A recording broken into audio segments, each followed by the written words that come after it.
తాకట్లో ఉన్న మీ బంగారాన్ని విడిపించి ఆ రోజు ఆన్లైన్ రేటుకి కొంటాం. Sharma gold company.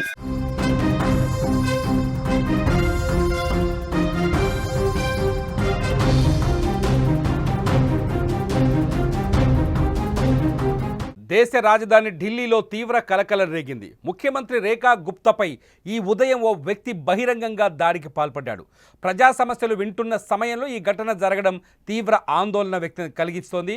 ఈ సంఘటనతో ముఖ్యమంత్రి భద్రతపై అనేక ప్రశ్నలు తలెత్తుతున్నాయి. ఈరోజు ఉదయం సివిల్ లైన్స్లోని తన అధికార నివాసంలో సీఎం రేఖా గుప్తా ప్రజల నుంచి వినతులు స్వీకరిస్తున్నారు. ఆ సమయంలో సుమారు 30 ఏళ్ల వయసున్న ఓ వ్యక్తి ఆమె దగ్గరకు వచ్చి ఓ కాగితాన్ని అందించాడు.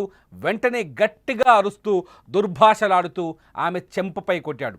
ఊహించని ఈ పరిణామంతో అక్కడున్న వారంతా దిగ్భ్రాంతికి గురయ్యారు.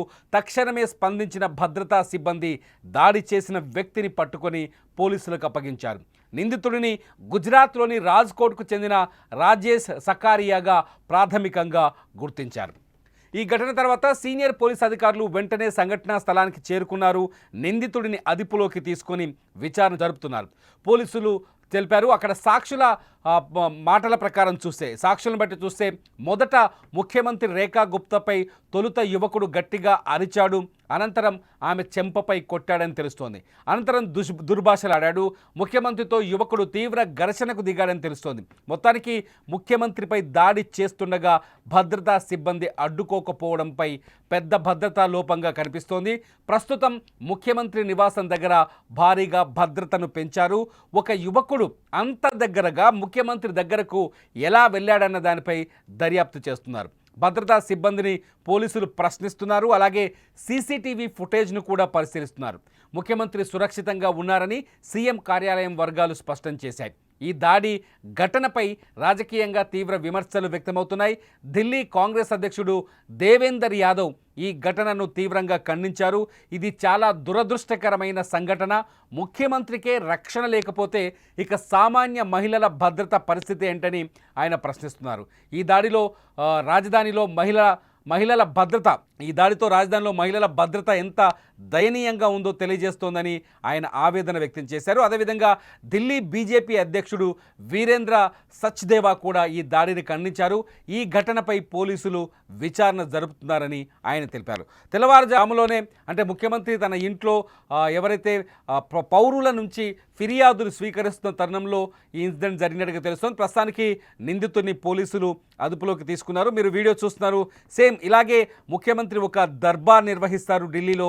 ఆ దర్బార్కి అక్కడికి వచ్చే ప్రజలు నేరుగా తమ సమస్యలపైన ముఖ్యమంత్రికి ఫిర్యాదు చేసుకునే అవకాశం కల్పిస్తారు. సరిగ్గా ఇటువంటి సిచ్యువేషన్లోనే మీరు వీడియోలో చూస్తున్నట్టుగానే ముఖ్యమంత్రి రేఖా గుప్తా అక్కడికి వచ్చిన ప్రజా దర్బార్లో ప్రజలతో మాట్లాడుతున్న సందర్భంలోనే ఒక వినతి పత్రాన్ని తీసుకొచ్చిన ఈ వ్యక్తి ఎవరైతే ఈ దాడి చేశారో రాజేష్ ఒక వినతి పత్రాన్ని తీసుకొచ్చి ముఖ్యమంత్రి చేతికిచ్చి వెంటనే ఆమె పైన పెద్దగా అరుస్తూ దాడి చేశాడని అక్కడున్న సమాచారం ప్రకారం మనకు తెలుస్తుంది. ఢిల్లీలో ఒక ముఖ్యమంత్రి నివాసంలో ముఖ్యమంత్రి ఇచ్చిన స్వేచ్ఛ, తన నివాసంలో ముఖ్యమంత్రి పౌరులకు కల్పించిన స్వేచ్ఛను దుర్వినియోగం చేసినట్టుగా చాలా స్పష్టంగా అర్థమవుతోంది. సాధారణంగా ముఖ్యమంత్రి కార్యాలయంలోకి వచ్చే వారిని అన్ని విధాలుగా చెక్ చేస్తారు. సెక్యూరిటీ చెక్ అయిన తర్వాతే ముఖ్యమంత్రి కార్యాలయంలోకి అనుమతిస్తారు, మా క్యాంప్ ఆఫీస్లోకి అనుమతిస్తారు. ఇక్కడ కూడా పూర్తిస్థాయి చెకింగ్ తర్వాత రాజేష్ కేవలం ఎటువంటి ఆయుధాలు కలిగి లేడని, క్లీన్గా వచ్చాడని, కేవలం దాడి చేసే ఉద్దేశంతోనే ఇక్కడికి వచ్చినట్టుగా అర్థమవుతోంది. ఏకంగా ముఖ్యమంత్రి పైన దాడి చేసి సంచలనం సృష్టించాడు రాజేష్. మొత్తానికి ఢిల్లీలో ఇప్పుడు ఈ దాడి అంశం తీవ్రమైన రాజకీయ దుమారానికి కారణమవుతుంది. ముఖ్యమంత్రికే భద్రత లేకపోతే ఢిల్లీలో ఉన్న మహిళలకు భద్రత ఎక్కడి నుంచి వస్తుంది అంటూ కాంగ్రెస్ తీవ్ర విమర్శలు చేస్తోంది. అయితే ముఖ్యమంత్రి సంఘటనను పరిశీలిస్తే మాత్రం ముఖ్యమంత్రి కోసం వచ్చిన వ్యక్తి, ముఖ్యమంత్రికి తన వినతి పత్రాన్ని ఇచ్చేందుకు వచ్చిన వ్యక్తి దాడి చేసినట్టుగా మనకు స్పష్టంగా అర్థమవుతోంది.